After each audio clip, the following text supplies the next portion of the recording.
Are you thinking about moving to the Knoxville area and you're curious, what kind of houses do we even have here? Let's talk about it.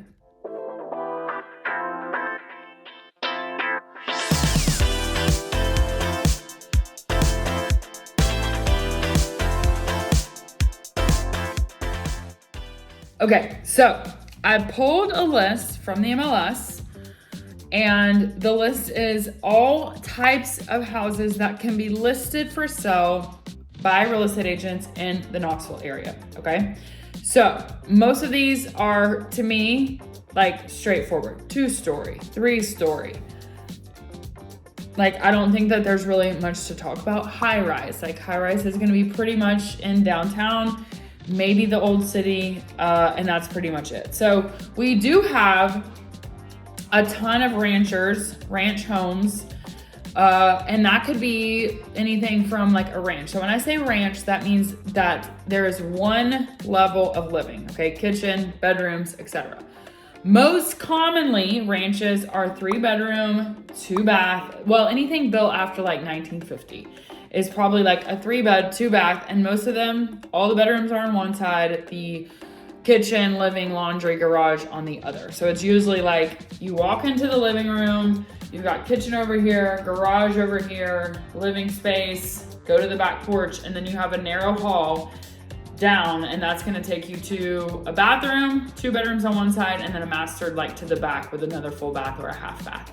So that's like the 1950s, 60s, 70s, 80s rancher, even into the 90s. That's gonna be most common. Now, what's interesting about ranchers is newer ranch homes are most often built on a slab. So I'm talking probably anything from 2000 after. Now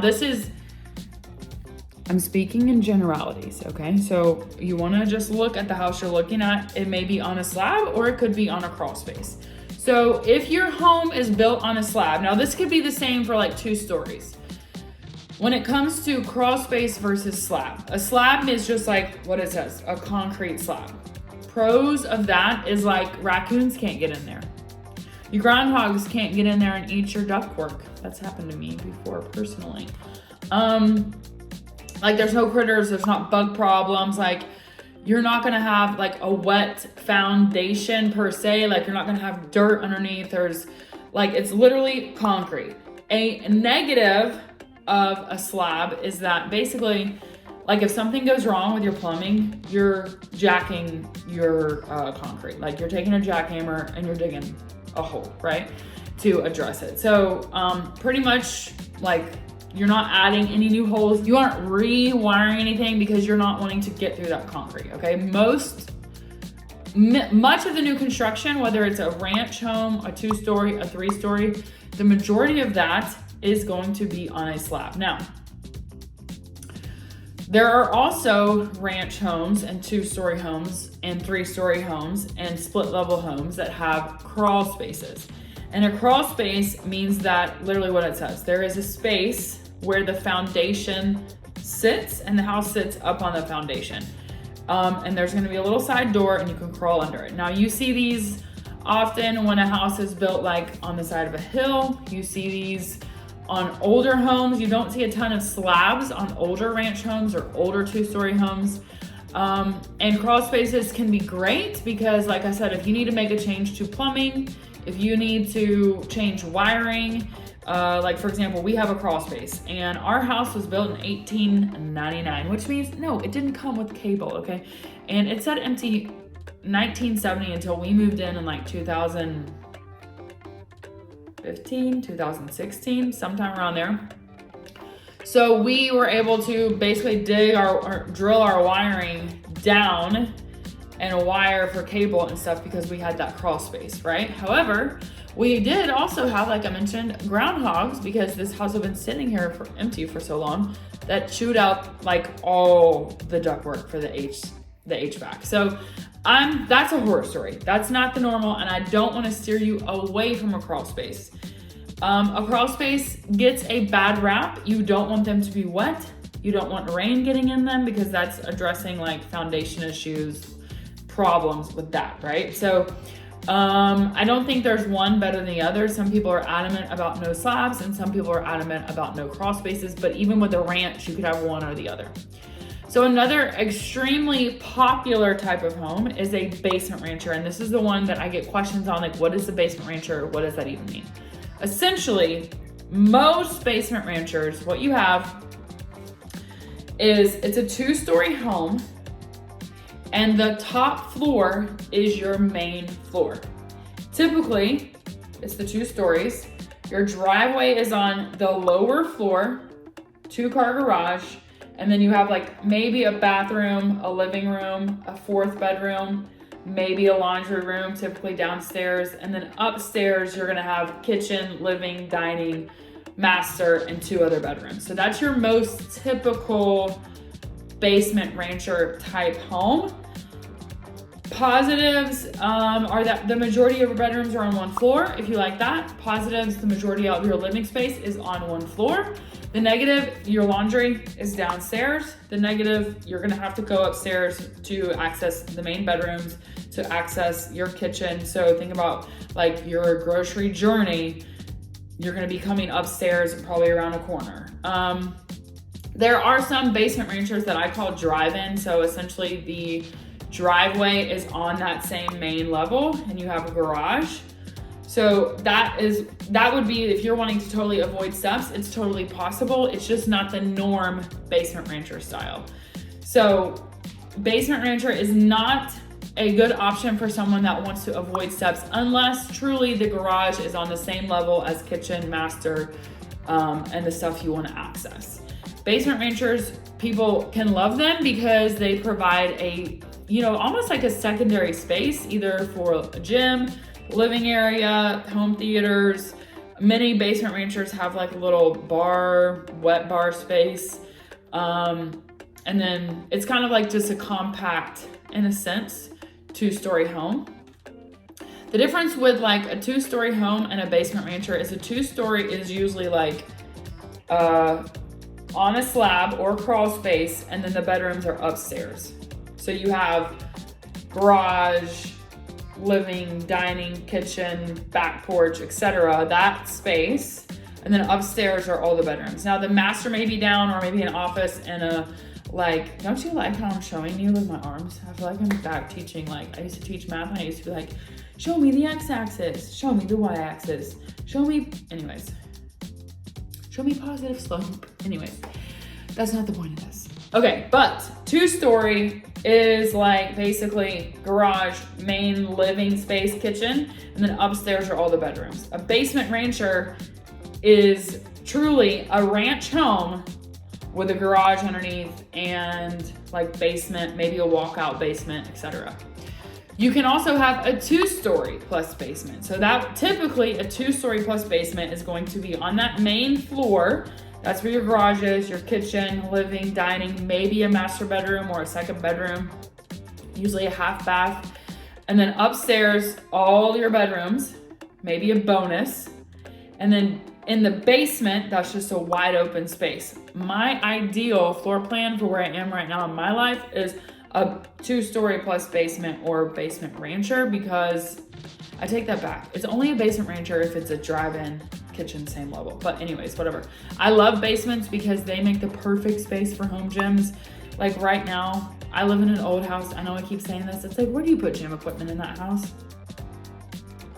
It's not great. No matter where you put it, the whole house is gonna shake, right? But in a basement, because it's built on like concrete, you put your gym stuff there. So anyways, that's my thoughts on 2-story plus basement rancher. Now, why do we have basements? Well, because it's hilly here. It's not flat, and a lot of times it's just necessity. Now, some of that basement space may not even be fully used.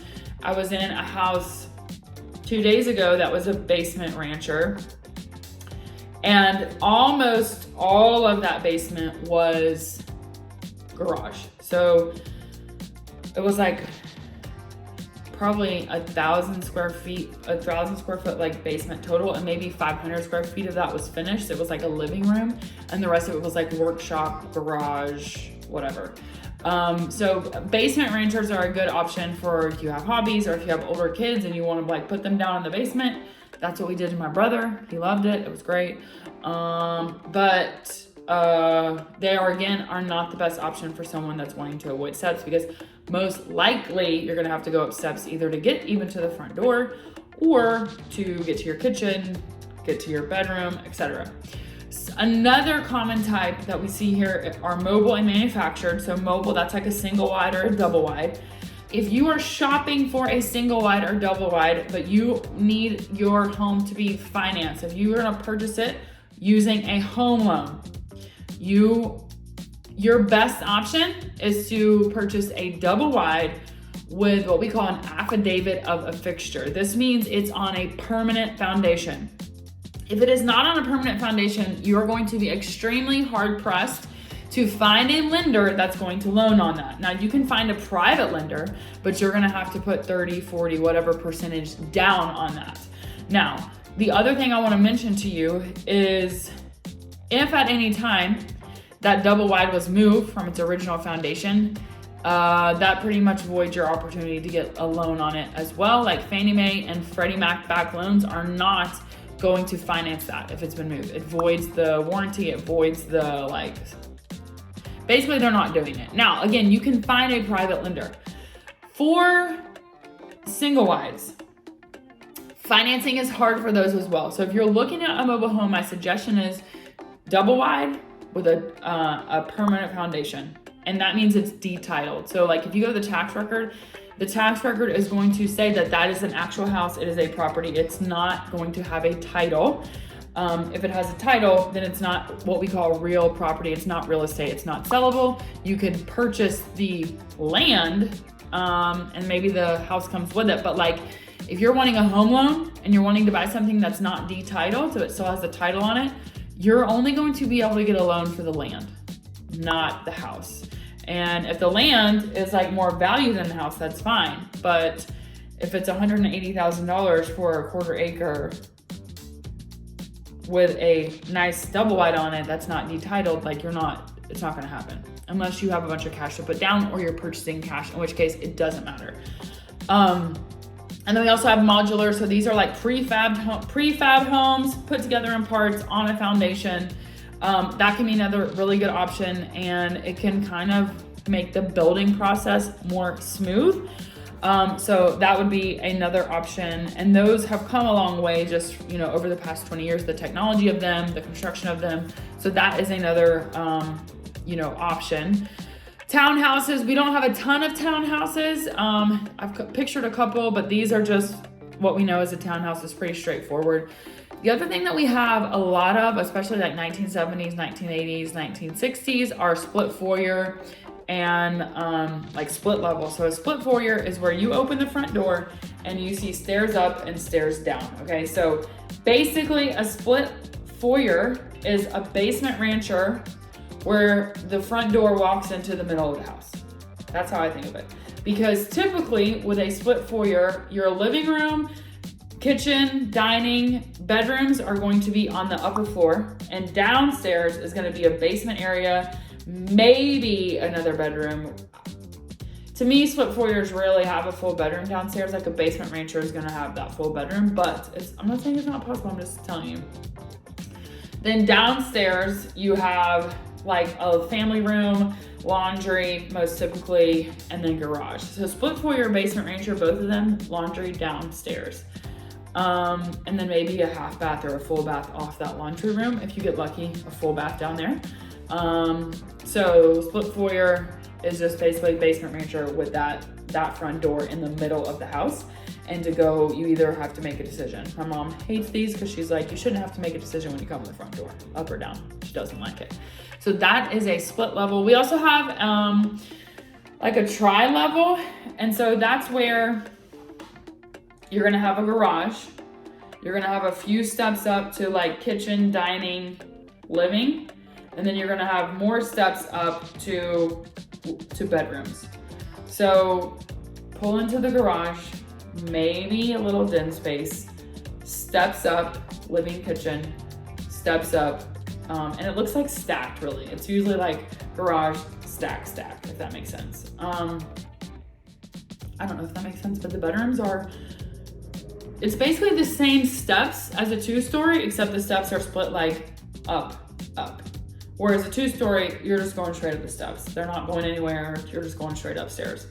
So I think that's probably the main things. I'm looking back at this list to make sure that I talked about everything. Now, 1.5 story, this would be like a ranch with like a bonus room upstairs, like where there's not really bedrooms up there. Maybe there's an office space or a bonus, but it's not like a full story. So right now I have clients, they are buying a 1.5 story and all their living spaces downstairs. Then upstairs there's a bonus and a bedroom, but it's not the full, like 2-story is like stacked, right? 1.5 is, think about it as main level living. And then upstairs, maybe you have literally, as it says, half a story of stuff. So what they have is like a bonus room, a bedroom, and like a walkout storage, attic storage. But that whole space above that main level is not built out. It's just part of a story, 1.5 story. So I think those are like the main ones that you'll see. Tons of split foyers. Tri-level, not as much. Basement rancher, lots of basement ranchers. I grew up in a basement rancher. The only thing I like about them is the basement. I dislike having to go up the stairs. But I love a basement, which is why I either want like drive into the main level for the garage or a 2-story with a basement, walkout basement. So the other thing about basements is you could have a walkout basement. So typically a walkout basement means that there's a door that goes outside, walkout. Now, these are good options for like a mother-in-law suite, access to the backyard. It really also depends on your specific yard. Some basements are walkout and some are not. So this would be if you have a living room space where you literally, there's like a sliding glass door, it's part of the finished square footage, and you walk out to the yard or to the back space. And again, like I said, some people like to use this for a mother-in-law suite or as a separate living quarters. Maybe they rent out their basement or a room in their basement. So that's kind of a nice feature as well. Because typically on a basement rancher, if you think about it, like you've got that garage, right? And you've got that living space. Well, back in the backyard, if you think about where is your kitchen? Well, your kitchen and all that is up above, right? So you're gonna have a deck space and steps down to the backyard. So typically, that being said, with that basement rancher in the basement, it makes sense that you would have a door going out to the yard because otherwise you're gonna go upstairs and down the steps to get to the backyard. So it really just depends on obviously the lot itself, how the basement rancher is built and where it was built. But I think that's everything. Obviously, if you have questions, let me know. And I do want to say this, we do not have a ton of modern builds. Like that's something I wish we would have more of. There are some builders that are building them, but we have really more like, updated farmhouses. Like new construction is just either looking like basic 2-story, basic ranch, or like a modern looking farmhouse. We don't have like creativity in architecture. There are some mid-century moderns like in the South Knoxville area and Lakemore Hills that have like, the vaulted ceilings and kind of the funky stuff, but that's not the norm. So anyways, if you like funky architecture, it's definitely possible to find. It's just not the norm. So anyways, that is everything. Please let me know if you have questions and I will see you on the next video.